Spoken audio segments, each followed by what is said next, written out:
what do you think about people thinking about you're not really, what's that word, relevant and stuff, you're not a real fighter? 'Cause I had a discussion with somebody about that, and they said I was using the wrong word as saving boxing. Oh, And he had shit. also said if I had another opportunity to change that word, I would have.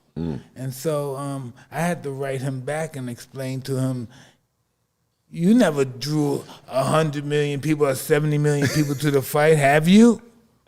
And you're a professional champ. You're a champ of the world, and you've never been able to do that. So that means he's helping boxing. You never helped boxing before. Boxing helped you. And so that's changing the game. Do you think you're changing boxing? Do you think you're bringing a different demographics to boxing? Yeah, I think shining a new light on it and promoting it in a different way and bringing a new fan base to it that didn't really care, and a big new fan base. You know, like my built-in followings are around like 75 million, 80 million, and so they're all now getting exposed to boxing for the first time and falling in love with it because of my story, because they care about me, as well as other influencers. And it's this whole movement where this new generation of kids now all of a sudden cares about fighting. They care about training. They care about the technique, the jab. Like, how is he throwing? How is he looking? How is his cardio? How is his stamina? Who are his coaches? How is he looking? What is his footwork?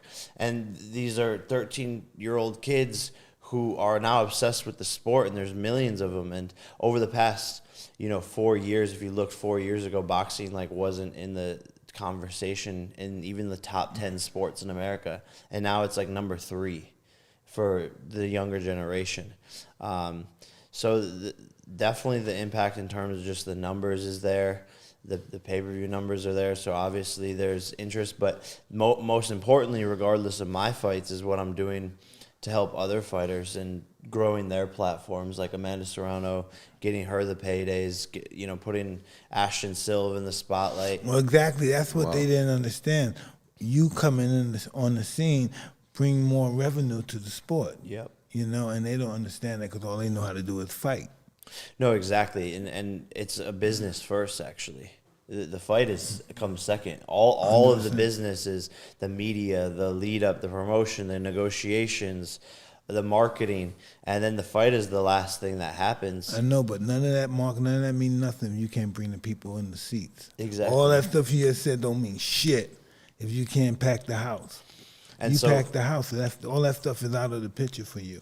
And that's what I wanted to do, is bring that difference into the sport. And the sport saved me out of like a very, very dark place in a dark time, and gave me routine and discipline and put my life back on track. And who knows where I'd be without boxing. So that's why my goal has always been to give everything I can back to this sport and to help others, because I love this sport. It gives me so much joy, so much passion, so much purpose. And so if someone else out there can experience that, and one person, even just one person, takes up the sport of boxing and it changes their life forever, or they become the next Mike Tyson or Ali, whatever it might be, if I can have any effect or touch on that, then I can die happy.